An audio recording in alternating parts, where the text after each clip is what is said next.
I've learned the importance of people just needing an ear.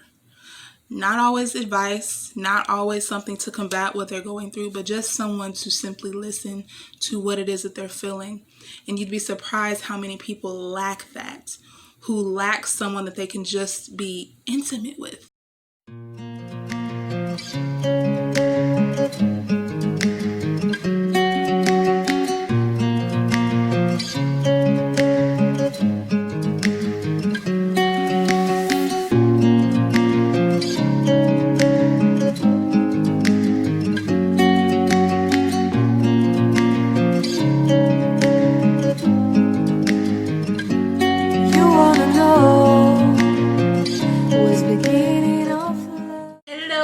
YouTube world, this is your girl Ray Lamore, back with another video of Let's Talk, where we encourage, empower, and enlighten. We keep it lit and we stay enlightened up here. I am so glad that y'all have joined me today.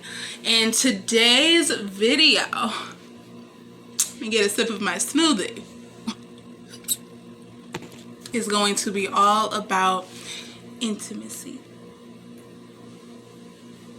When people hear the word intimacy, we're quick to connect it with physical acts of affection or sex. Just put it out there.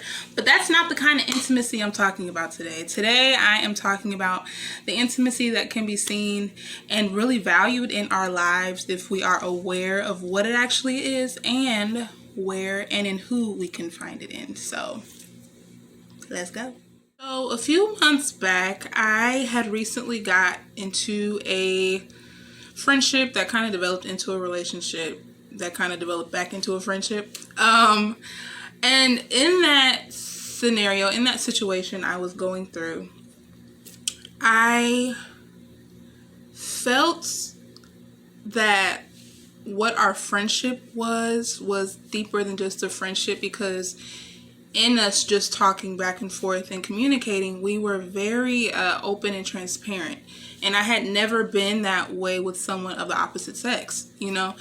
And so in that time of being in a relationship with that person, I really understood the importance of intimacy. I had never known what that had felt like from a man. You know, personally, I didn't really have a very intimate relationship with my father.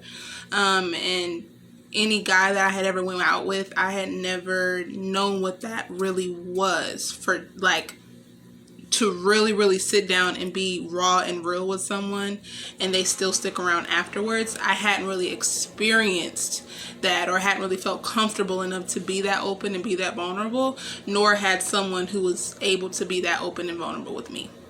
And so during that time, I was very prayerful, and I was just asking God, like, Lord, what is this? I've never experienced this before. This guy really seems to trust me with a lot of deep, dark things that he really doesn't have any business trusting me with, because we don't really know each other that well.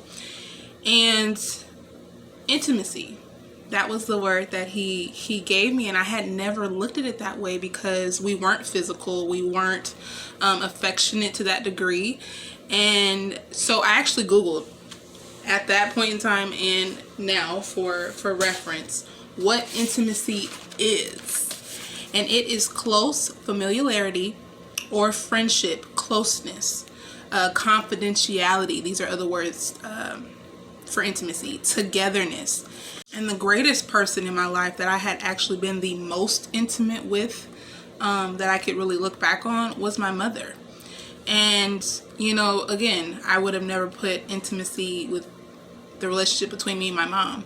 But when I looked back at it, she was the only person, the only major person I could say in my life that I had actually told her some good, bad, and ugly truths about myself. The only person who I had kind of poured my soul out to. The only person that I had shared some sense of togetherness and oneness with was with her.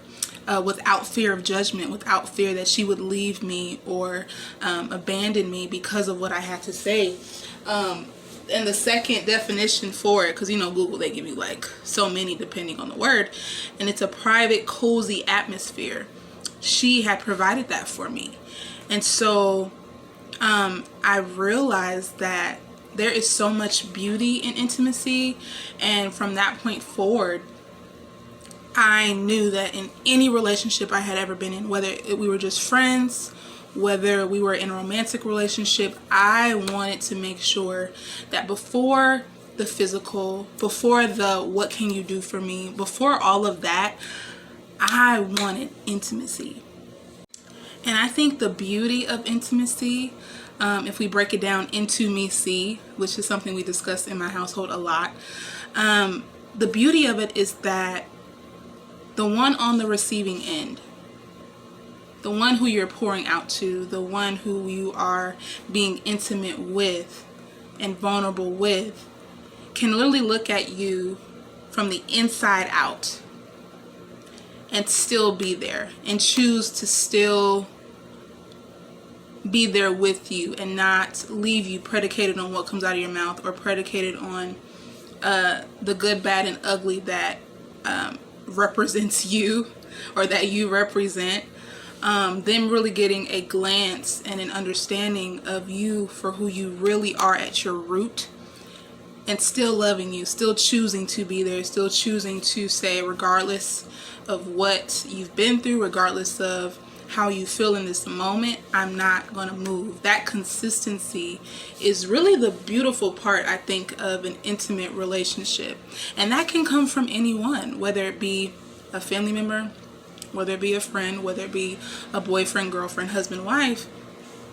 Especially husband, wife. I hope you can be intimate with your husband or wife on a bigger level than just physical, because it's really important to really have that familiarity with the person, that closeness with a person. And what I'm also learning, and I have a biblical reference to support this, is that there are only going to be so many people who you can really be intimate with. I don't think if you have a huge circle that you're going to be or should be intimate with every single person in that circle. So the biblical reference that I have to make this point is in Matthew 17 verses 1 through 9. And it's during the transfiguration. So let me give y'all the definition of that, because I had to look it up myself. Okay. So a transfiguration is a complete change of form or appearance into a more beautiful or spiritual state, right? So Jesus, he was pretty normal in the sense that he came through a woman like the rest of us. He wore regular clothes. He blended in really well. Even though he was the Son of God, he didn't come with like a halo and glowing and like angel wings. He didn't come with all of that. He was just regular folk. Couldn't even tell he was the Son of God. Like, just normal. So during the transfiguration, he basically gave so many people within the disciples that walked with him an opportunity to see him transform, as I just read in that definition, from a natural state appearance like this, from this, to a more glorious and heavenly state. Okay, so some people may look at it as like, whoa. Okay, so that's why he couldn't take everybody. He had to take so many. And that, I think, is all tying into the intimacy covering of this video, the intimacy topic of this video. And that's why I'm using it. So, I'm going to read it to you. It says, after 6 days, Jesus took Peter, James, and his brother John. Okay, 3 out of 12 people. So he didn't take all the 12. He took only 3. Okay, and led them up on a high mountain by themselves. He was transfigured, went from natural to spiritual, okay, in all his glory and all his splendor.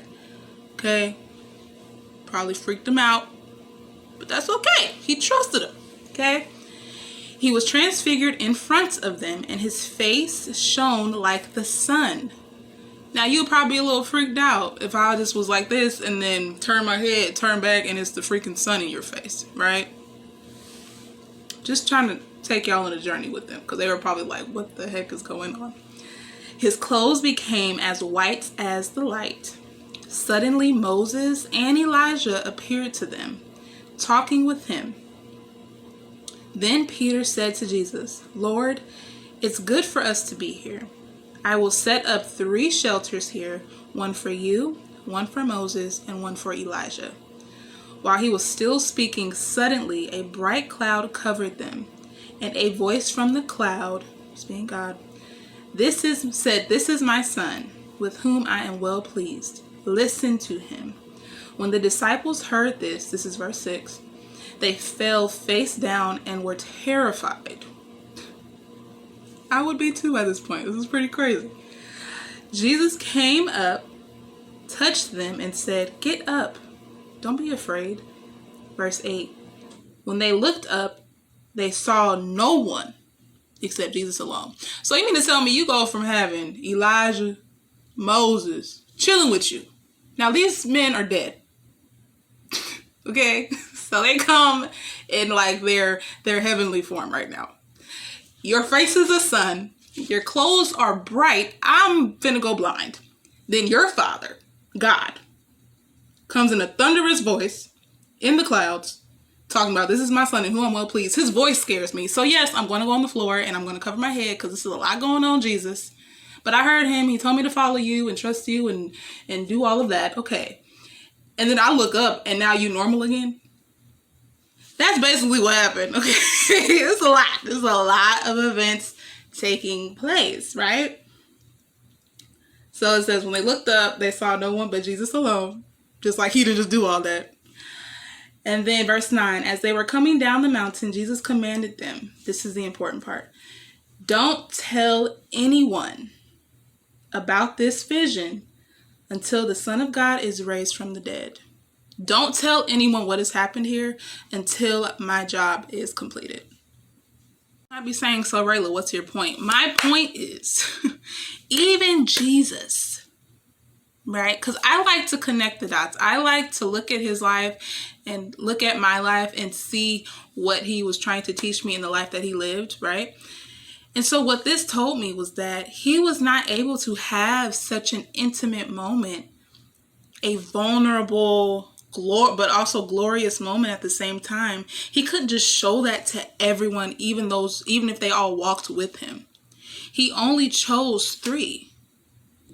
It's very important and it's very necessary to, even if you don't know for yourself, ask God, "Lord, who can I be intimate with? Who can I be vulnerable with? Who can I allow into those spaces that only you and I know about?" Because it's important. And I don't like people who say, "I don't need no one. I don't need no friends." Da, da, da, da, da. But everyone needs somebody. Everyone needs somebody. I don't care how strong you are. I don't care how successful you are. I don't care how much money you have. None of that is going to fulfill you to the degree that a ear can. I've learned the importance of people just needing an ear. Not always advice, not always something to combat what they're going through, but just someone to simply listen to what it is that they're feeling. And you'd be surprised how many people lack that, who lack someone that they can just be intimate with. It's so important. And of course, like I said earlier, it's always important to know who those people are that you can really go there with, because although Jesus took 3, he left 9. So I can have a group of friends, but that doesn't mean that every single person in that group is going to have the same level of me, the same, I don't want to say level of me, but the same parts of me. There should always be, and you can kind of pick up on it, who you know you can entrust certain things with to where it won't be exploited, to where it won't be trampled on, to where you won't be judged. And that group is usually very, very, very, very small. You personally start thinking about who you've been intimate with, or start asking, who can you be intimate with? Who is that person in your life? Like I said, it could be a friend, it could be a family member, it could be a relationship. And when it comes to relationship, making sure that whoever you're with, you have that level of intimacy. We're so quick to be physical with people. We're so quick to wonder what that person can do for us. Like, how much money you making? Can you buy me this? Can you do this for me? We get so caught up in that. But what can you give me emotionally? Like, are you even emotionally available? Are you able to be intimate with me without touching me? That is the sexiest thing in the world. And I may have younger viewers watching, but hey, you need to know this too, because once you start getting into relationships, you do have to have these conversations. And it is important to know that everything should not be physical all the time.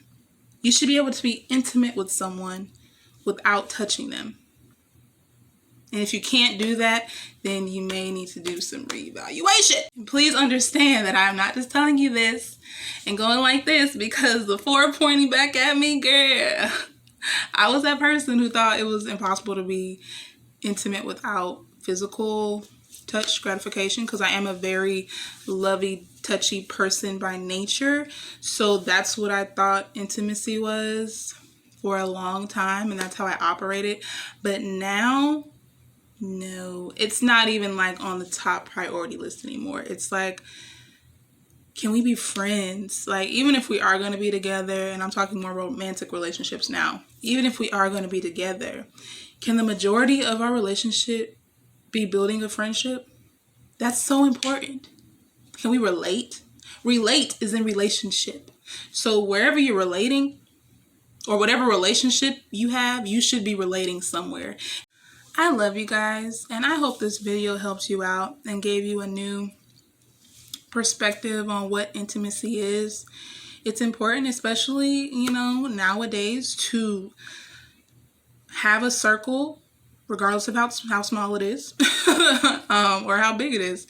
It's important to have strong relationships, because if you're on your own by yourself all the time,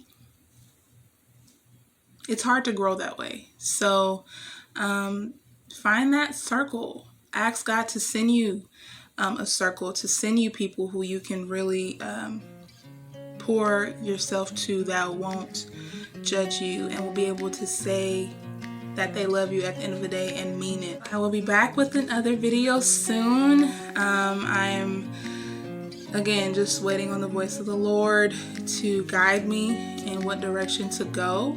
But as a personal lesson, I thought this was something that was really important to share with you all. And I hope that it blesses you and it helps you from this point forward in your friendships, your relationships, your family ships, any type of ship. This is Let's Talk, where we encourage, empower, and enlighten. We keep it lit. We stay enlightened. I love you guys. I will see you in the next video. Stay tuned for the prayer. And I'll see you next time. This is your girl, Rayla, signing off. Lord, I thank you for this day, and I thank you for this Let's Talk video, oh God.